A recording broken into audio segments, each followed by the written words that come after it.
మీ business ఏదైనా మీ ఊర్లో promotion చేయాలంటే అది సుమన్ టీవీతోనే సాధ్యం. ఇప్పుడే సంప్రదించండి. కోనసీమలో ఉన్న పవిత్ర పుణ్యక్షేత్రాల్లో అమలాపురం వెంకటేశ్వర స్వామి వారి పుణ్యక్షేత్రం ఒకటి. ఇక్కడ స్వయంభూగా వెలిసిన వెంకటేశ్వర స్వామి అని ఇక్కడ ప్రసిద్ధి చెందింది. ఈ వెంకటేశ్వర స్వామికి ఇంకొక పేరు పెళ్లిలి వెంకన్నగా ప్రసిద్ధి. ఇంతకు ముందు అంటే ఈ వెంకటేశ్వర స్వామి ఆలయానికి చైర్పర్సన్ గా చేసిన దూడల విద్యాదేవి గారు మనతో ఉన్నారు. ఆవిడని అడిగి తెలుసుకుందాం ఆ టెంపుల్ యొక్క ప్రాసెసింగ్ గురించి, ఆవిడ చేసిన అభివృద్ధి కార్యక్రమాల గురించి, ఆవిడ హయాంలో పూజా కైంకర్యాలు ఎలా జరిగినాయి, ఇప్పుడు ఎలా జరుగుతున్నాయి, దాని గురించి మనం ఆవిడ సుమన్ టీవీతో మనతో ఉన్నారు. ఆవిడని అడిగి తెలుసుకుందాం. నమస్తే మేడం. చెప్పండి మేడం, అంటే పెళ్లి వెంకటగా ప్రసిద్ధి చెందిన అమలాపురం వెంకటేశ్వర స్వామి వారి గురించి, ఆ టెంపుల్ యొక్క ప్రాసెసింగ్ గురించి మా సుమన్ టీవీ కొంచెం బ్రీఫ్ గా చెప్పండి. ఇక్కడ వెంకటేశ్వర స్వామి చాలా ఫేమస్ అండి. ఈయన పెళ్లిళ్ళ వెంకన్నగా బాగా ప్రసిద్ధి చెందారు. స్వయంభూగా వెలసారు. పెళ్ళిళ్ళ వెంకన్న ఏంటంటే చాలా బాగా పెళ్ళిళ్ళు జరిగేవి. కోవిడ్ వచ్చిన తర్వాత కొంచెం తగ్గాయి. ఇంకొకటి 27 నక్షత్ర ప్రదక్షిణ అనేది చాలా ప్రసిద్ధి చెందింది. పూర్వం ఉండేది, ఆ తర్వాత మేము వచ్చిన తర్వాత మళ్ళీ ఆ పూర్వ వైభవాన్ని తీసుకురావాలన్న ఉద్దేశంతో దాన్ని బాగా ప్రాచుర్యం చెందించడం, బాగా వచ్చారు. భక్తులకు కూడా బాగా నమ్మకం. 27 నక్షత్ర ప్రదక్షిణ చేసి ఏదైనా అనుకుంటే తప్పకుండా జరుగుతుందన్న నమ్మకం బాగా. అంటే పెళ్లిళ్ళ వెంకన్నగా పేరు రావడానికి మెయిన్ రీజన్ పెళ్లి పూర్వం నుంచి కూడా పెళ్ళిళ్ళు బాగా జరిగేవండి. ఎవరైనా పెళ్ళి అవ్వట్లేదు అనుకున్న అబ్బాయి కానీ అమ్మాయి కానీ ఎవరైనా వచ్చి మొక్కుకుంటే ఖచ్చితంగా వాళ్ళకి వెంటనే పెళ్లి కుదిరేది. అక్కడ పెళ్లి చేసుకునేవారు ఎక్కువ. మొక్కులో భాగంగా అక్కడ పెళ్లి అనేది చేసుకున్నారు.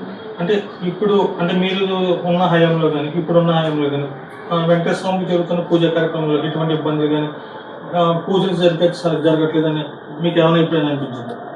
పూజా విధానాల్లో ఎటువంటి లోపం లేదండి, కానీ అడ్మినిస్ట్రేషన్ విషయంలోనే కొన్ని అవకతవకలు జరుగుతున్నాయి. అక్కడ కొంచెం మిస్గైడెన్స్ అవుతుంది. అంటే అడ్మినిస్ట్రేషన్ విషయంలో అంటే ఈఓ నుంచి కానీ లేదంటే స్టాఫ్ నుంచి కానీ అంటే ఎటువంటి అవకతవకలు అనేది జరుగుతుంది? ఇందులో స్టాఫ్ని ఇంక్లూడ్ చేయలేము, ఎందుకంటే స్టాఫ్ కూడా అక్కడ ఏం జరుగుతుందో తెలియదండి. అంతా కూడా ఈఓ 1 man ఆర్మీ కింద చేసుకుని వెళ్ళిపోతున్నాడు ఆయన. అతను ఎప్పుడూ అందుబాటులో ఉండరు. ఎప్పుడో శనివారం కూడా ఒక 8:30 ఆ టైంకి వస్తారు. ఆల్మోస్ట్ ఒక 1 వరకు ఉండి వెళ్ళిపోతారు. తర్వాత ఇంకా ఎప్పుడు ఉంటారు అనేది కూడా మనకి సరైన ఇది ఉండదు. స్టాఫ్ని కూడా ఏదైనా ఇది ఏంటి అని మనం అడిగితే స్టాఫ్ దగ్గర నుంచి కూడా సరైన రెస్పాన్స్ అనేది ఉండదు. వాళ్ళకి ఏం తెలియదని చెప్తారు.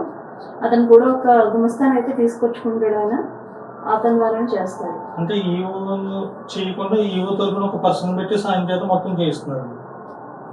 అది కూడా బయట పర్సన్ ఎవరైనా తెచ్చుకుంటున్నాడు. ఈ టెంపుల్లో స్టాఫ్ ఎవరు ఉండరు. టెంపుల్లో స్టాఫ్ని ఇప్పుడు మనకి లోకల్గా స్టాఫ్ ఉన్నారనుకోండి, ఫర్ ఎగ్జాంపుల్ చెప్పాలంటే సీనియర్ అకౌంటెంట్ ఉన్నారు అక్కడ. సీనియర్ అకౌంటెంట్కి అసలు ఏం జరుగుతుంది ఏంటి అనేది తెలియదు. అకౌంటెంట్ అనేది ఎంత ఇంపార్టెంటో మనకి తెలుసు. ఇప్పుడు మనం మామూలుగా మన వ్యాపారంలోనే ఏదైనా లావాదేవీలు చూడాలంటే మనం దగ్గర ఉన్న అకౌంటెంట్ చూపించుకుంటాం. అలాంటిది దేవస్థానం డబ్బు ఏ రకంగా ఖర్చు అవుతుంది అనేది ఒక లెక్క పత్రం అనేది అక్కడ లోకల్గా ఎవరున్నారో వారి దగ్గర ఉండాలి. కానీ అది లేదు. ఎందుకంటే అది మన ప్రజల డబ్బు, అది దేవస్థానం డబ్బు అనేది ప్రజలు మొక్కుబడులు తీర్చుకోవడానికి హుండీలో వేసింది దేవస్థానం డబ్బు కింద మనం యూజ్ చేస్తాం. దానికి ఒక లెక్క పట్టడం లేకపోతే ఎవరైనా క్వశ్చన్ చేస్తారు కదండి. అక్కడ సీనియర్ అకౌంటెంట్కి అయితే ఎలాంటి అవగాహన లేదు ఏం జరుగుతుంది ఏంటి. ప్రస్తుతం కళ్యాణ మహోత్సవం స్టార్ట్ అవుతుంది. అంటే వెంకటేశ్వర స్వామి కళ్యాణ మహోత్సవం అటు తిరుపతిలో కానీ ఇటు వాడపల్లి వెంకటేశ్వర స్వామి కళ్యాణ మహోత్సవం కానీ రేపటి నుంచి అమలాపురంలో వెంకటేశ్వర స్వామి ఆలయంలో 7వ తారీఖున జరుగుతుంది. అంటే కళ్యాణ మహోత్సవాలు ఇంతకు ముందు అయితే చాలా అంగరంగ వైభవంగా జరిగాయి. ఇప్పుడైతే కొంచెం అంటే అడ్వర్టైజ్మెంట్ విషయంలో కానీ తెలియడం విషయంలో కానీ కొంచెం తక్కువగా ఉంది. ప్రజలు కూడా ఇంకా జరుగుతున్నాయా లేదా అనేది మీమాంసలో ఉన్నారు. దానికి సంబంధించి మీరు ఏం చెప్తారు? అదే నేను ఆల్రెడీ చెప్పాను కదండి, అడ్మినిస్ట్రేషన్ లోపం చాలా ఉంది. సో ఇక్కడ పబ్లిసిటీ అనేది మేము చేశాం కాబట్టి, ఆల్రెడీ మా హయాంలో జరిగింది కాబట్టి నాకంటూ ఒక క్లారిటీ ఉంది కాబట్టి చెప్తున్నా. ఒక 10 to 15 days ముందు నుంచి కూడా పబ్లిసిటీ అనేది స్టార్ట్ చేసుకున్నారు. సో ఏంటి అంటే చుట్టుపక్కల చిన్న చిన్న గ్రామాలు చాలా ఉన్నాయి. చాలామంది ఎప్పుడు పూర్వం 400 సంవత్సరాల పై నుంచి కళ్యాణం అనేది జరగాలని కొత్తగా పెట్టింది ఏంటంటే వాళ్ళందరూ కూడా ఎప్పుడు కళ్యాణం జరుగుతుంది, ఎప్పుడు రావచ్చు అన్న కళ్యాణం, తీర్థ మహోత్సవం 2 కూడా చాలా ఫేమస్ ఇక్కడ. సో ఈ రెండింటి డేట్ గురించి కూడా చాలా వెయిట్ చేస్తారు. అందరికీ తెలియదు కదా, నవమి అయిన తర్వాత రోజు వచ్చేస్తుందని మనం చెప్తే కానీ అందరూ వాళ్ళు క్యాలిక్యులేట్ చేసుకోగలరు. సో అక్కడ పబ్లిసిటీ లోపం అయితే ఉంది. ఈ పోస్టర్స్ అయితే సరిగా అందించారు. పోస్టర్స్ విషయానికి వస్తే 800 పోస్టర్స్ వేయించాడు ఆయన ఫస్ట్. ఆ 800 పోస్టర్స్ కూడా ఒక ప్రోటోకాల్ అనేది ఫాలో అవ్వలేదు. ఈ ఈవోకి 25 years ఎక్స్పీరియన్స్ ఉంది. ఒక గ్రేడ్ 1 ఈవో అయి ఉండి పోస్టర్ ప్రోటోకాల్ ఏంటి అనేది అతనికి తెలియదు అంటే దాన్ని బట్టి మీకు ఐడియా రావచ్చు అతను ఎంత బాగా చేస్తున్నాడు అనేది. ఒక 7 లక్షల మెజారిటీ ఓటింగ్తో గెలిచాడము ఇక్కడ ఎంపీ గెలిచారండి, ప్రజల నుంచి వచ్చారు. ఆయన ఫోటో కానీ వేరే ఎవరి ఫొటోస్ కానీ లేవు పోస్టర్ మీద. ఓన్లీ అతను అనుకున్నది చేశాడు, అవన్నీ కూడా వేస్ట్. దగ్గర ఒక 800 నుంచి 1000 పైగా పోస్టర్స్ వేయించి అవి వేస్ట్ అని చెప్పి పక్కన పడేసి మళ్ళీ పోస్టర్స్ వేయించాడు అతను. అవి కూడా సేమ్ అదే కౌంట్. అతను చేసిన మిస్టేక్ ఏంటంటే కౌంట్ సరిపోలేదు. పోస్టర్స్ అనేది ఖచ్చితంగా మీకు 2500 అలా ఉంటేనే ప్రతి టెంపుల్ దగ్గర, చిన్న టెంపుల్ దగ్గర పెట్టాలి. మనకి ఫేమస్ ప్లేసెస్ బాగా పబ్లిక్ ఎక్కడైతే ఉంటారో ఆ ప్లేసెస్ లో పెట్టాలి. చుట్టుపక్కల గ్రామాలకి పంపించాలి, ఇన్విటేషన్స్ ఇవ్వాలి, చాలా ఉంటుంది. సో మీకు ఈ 800 ఎక్కడ సరిపోతాయి అసలు పోస్టర్స్ అనేది? సరిపోతుందా? సో అక్కడ పబ్లిసిటీ అనేది సరిగ్గా జరగలేదు. తర్వాత ఈ ప్రోటోకాల్ అనేది పార్టీస్ అన్నిటిని పక్కన పెట్టేయాలి. ప్రోటోకాల్ ఏదైతే ఉందో అది ఫాలో అవుతూ దాన్ని ఇది చేయాలి. సో అది ఫస్ట్ వేస్ట్ చేసి మళ్ళీ వేసి అడుగుతుంది. అంటే ఇక్కడ ఫస్ట్ వేస్ట్ చేసిన దానికి టెంపుల్లో మనీయే వాడారు. సెకండ్ వేసిన దానికి ఎక్కడ మనీ వాడారు వీళ్ళు? టెంపుల్లోది వాడారా, అతని పర్సనల్ మనీ వాడారా? టెంపుల్లోది వాడితే అతను ఆన్సర్బుల్ అక్కడ. ఇప్పుడు ప్రజల సొమ్ముని అతని ఇష్టం వచ్చినట్టు చేయడానికి వీలు లేదు. నేను ఆల్రెడీ చెప్పాను, దేవస్థానం సొమ్ము అంటే అది ప్రజలు వేసిందే. సో అలా వేసినప్పుడు అట్లీస్ట్ అతను ఆన్సరబుల్ గా ఉండాలి కదా. వీళ్ళు ఖర్చు పెడుతున్నారంటే ఇది ఒకటే కాదండి, తను చేసిన మిస్టేక్స్ ఆల్రెడీ మనకి ముక్కోటి కూడా జరిగింది ఆల్రెడీ. ముక్కోటి ఏకాదశికి ప్రసాదాలు చేస్తారు వీళ్ళు, ఏపీకి సపరేట్ గా లడ్డూలు అని చెప్పి ఇలా చేస్తారు. ఇవి ఏవైతే చేయించారో ఓకే ఇవ్వాలని చెప్పి ఆ చేయించడం కూడా సరిగా ఇతను డిస్ట్రిబ్యూట్ చేయించలేదు. ప్రసాదంగా ఇచ్చే లడ్డూలు ఏవైతే ఉన్నాయో అవి కూడా సరిగా బయటికి వెళ్ళలేదు. ఇవన్నీ కూడా వాహనసాలలో పెట్టి అవి పాచిపోయిన తర్వాత బయట పడేశారు. అంటే అక్కడ కూడా మనీ మిస్యూజ్ అయింది. అది తర్వాత సరైన ఈ ప్రసాదాలు ఏవైతే ఉన్నాయంటే రెగ్యులర్ గా శనివారం ఇచ్చే ప్రసాదం కూడా మొత్తం ప్రాసెస్ అంతా మార్చేశారు. సో మీకు అక్కడ అడ్మినిస్ట్రేషన్ లోపాలు అక్కడి నుంచి అలా వస్తూనే ఉన్నాయి. ఒక కళ్యాణ విషయంలోనే కాకుండా ఈ మెయింటెనెన్స్ ఏదైతే ఉందో ప్రతి దాంట్లోనూ లూప్హోల్స్ ఉన్నాయి. అతను అంటే మీకు లోకల్ గా జరిగేదానికి లోకల్ గా ఏది చేయడు అతను. ఒక పోస్ట్ ఎక్కడ వేయించాడో తెలియదు, ఎన్ని వేయించాడో తెలియదు, ఏం చేస్తున్నాడో తెలియదు. అన్ని అతను పర్సనల్ గా ఎక్కడో కాకినాడలో చేసుకుని వస్తాడు. అతను స్టాఫ్ ఎవ్వరికి కూడా తెలియదు ఏంటి అనేది. ఇప్పుడు అతను ఉండడండి రెగ్యులర్ గానీ, మీరు ఎవరినైనా అడుగుతారు? స్టాఫ్ ని అడుగుతారా, అతనికి ఫోన్ చేసి అడుగుతారు?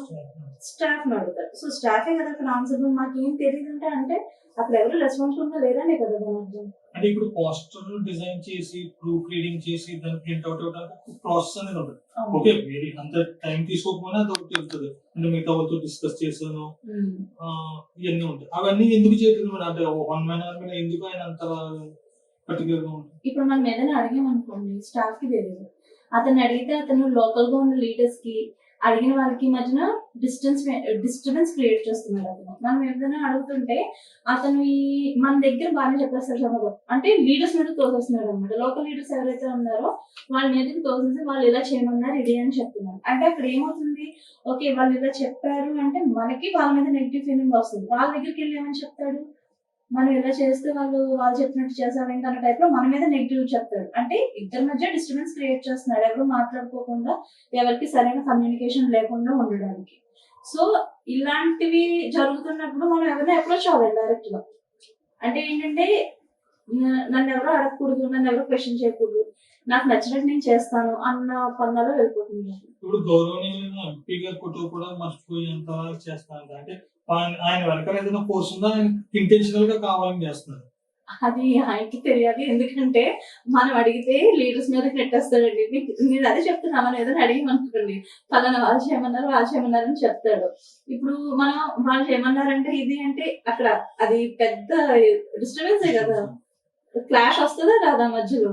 అమలాపురం వెంకటేశ్వర స్వామి కళ్యాణ మహోత్సవాలు అంటే అంటే అందరికీ ఒక విధమైన పండుగ అనేది. అంటే సంక్రాంతి పండుగ ఎలాగో ఇక్కడ ఉన్న వాళ్ళు చాలా మంది ఈ కళ్యాణ మహోత్సవాల గురించి చూస్తూ ఉంటారు.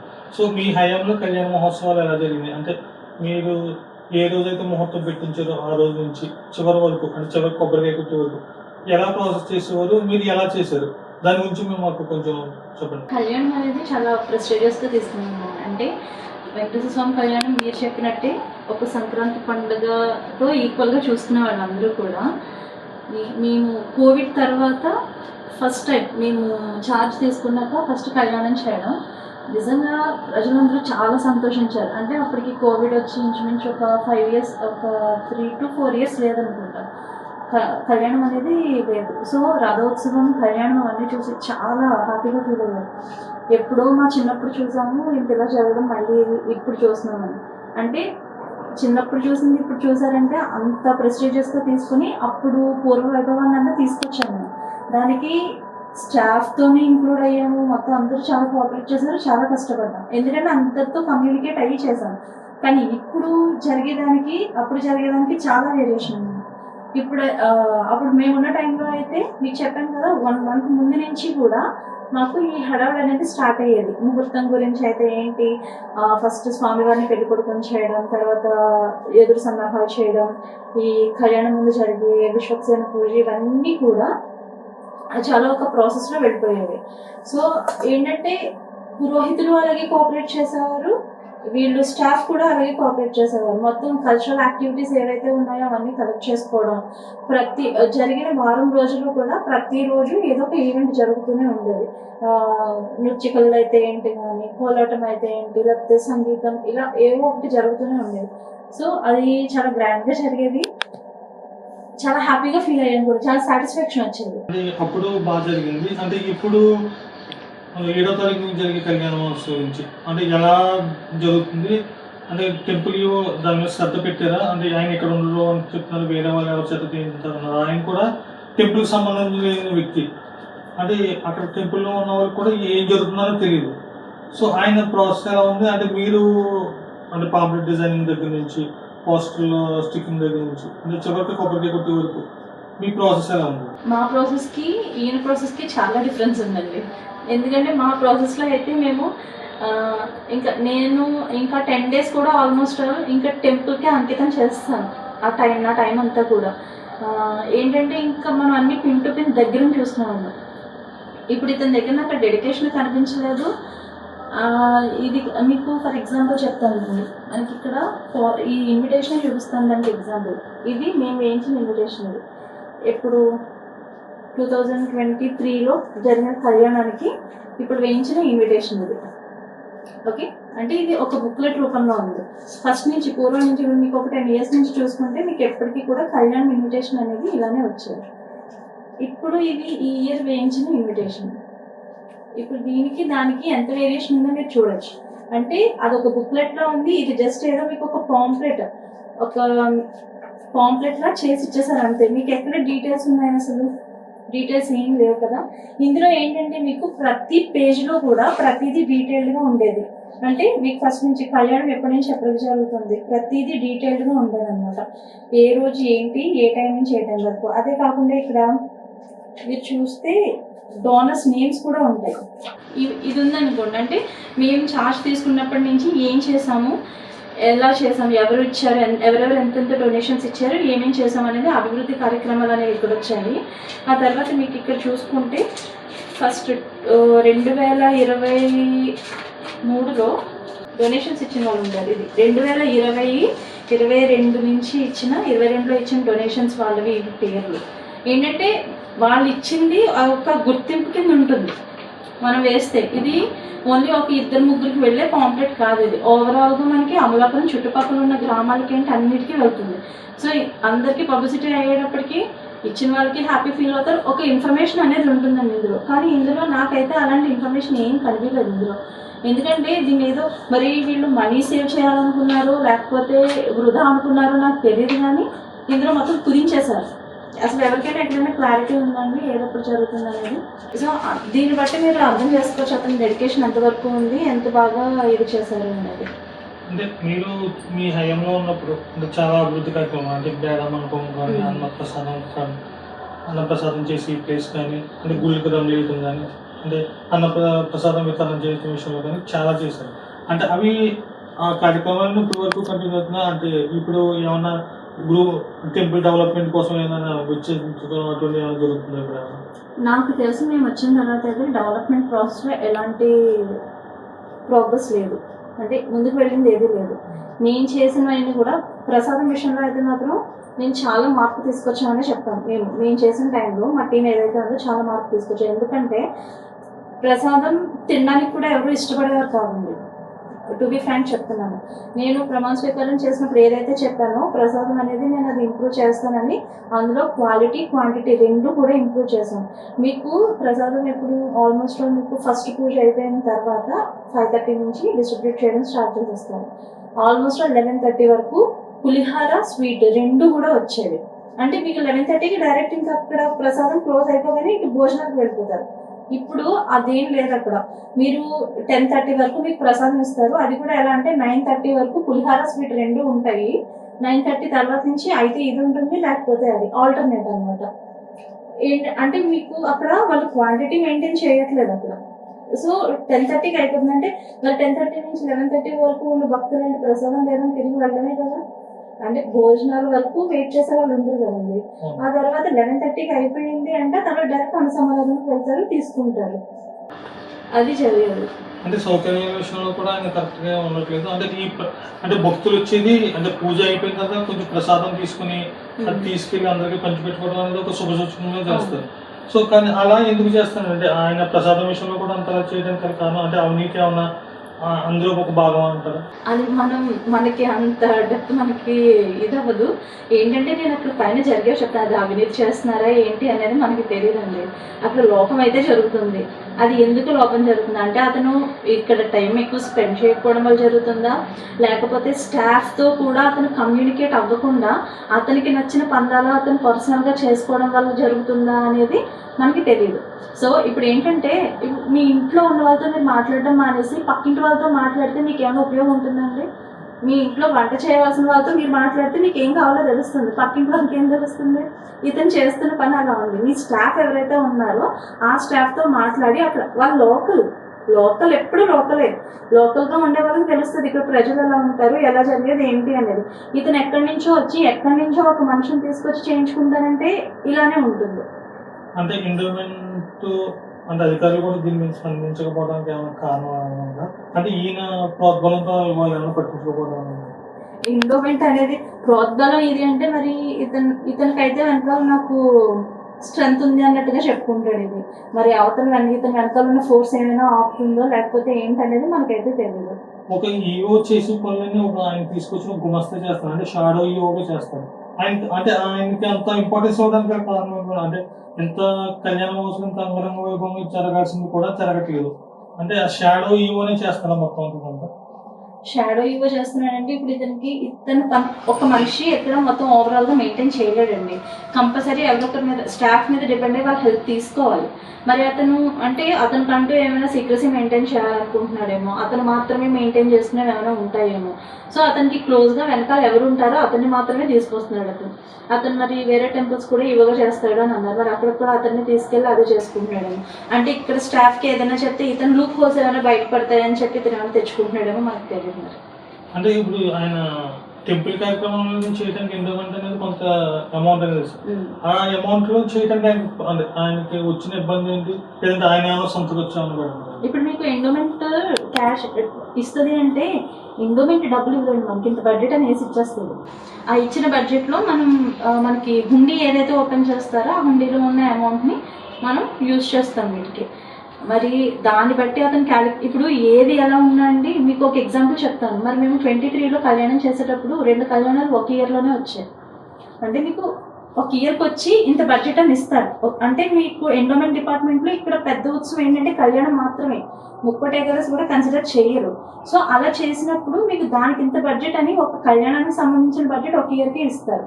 మీకు ఒక ఇయర్లోనే 2 కళ్యాణాలు వచ్చాయి అప్పుడు. మరి అప్పుడు మేము ఎలా చేసాం అప్పుడు?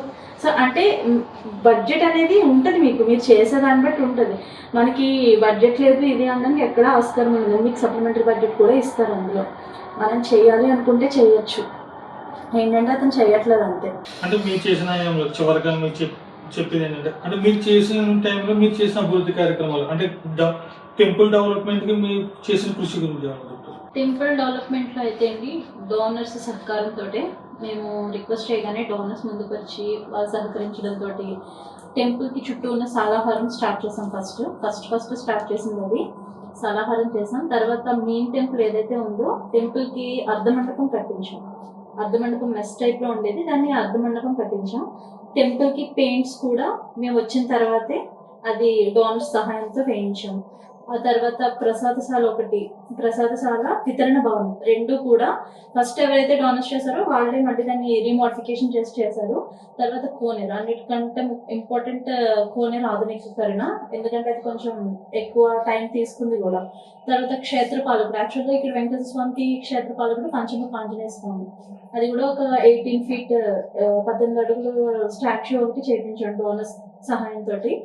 తర్వాత వచ్చేసి ఇక్కడ ఎవరైతే భక్తులు ఉంటారో అది దర్శనం అయిపోయిన తర్వాత కాసేపు కూర్చొని రీఫ్రెష్ అవ్వడానికి ఒక చిన్న మినీ పార్క్ లాంటిది ఒకటి చేపించాం. తర్వాత భోజనశాల ఒకటి, అన్న సమారాధన అవి చేయడానికి భోజనశాల ఒకటి డోనర్ సహాయంతో అదొకటి అయింది.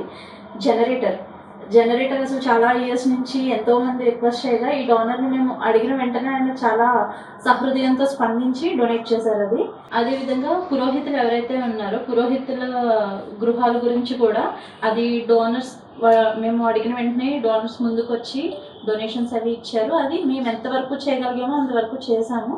ఫౌండేషన్ అది వేయించి తీసుకొచ్చాం. ఆ తర్వాత ఎవరైతే పర్మనెంట్ కమిటీ వస్తుందో వాళ్ళు కూడా దాన్ని కంటిన్యూ చేసి వాళ్ళ హౌస్ ఏదైతే ఉందో కంప్లీట్ చేస్తారని అనుకుంటున్నాం.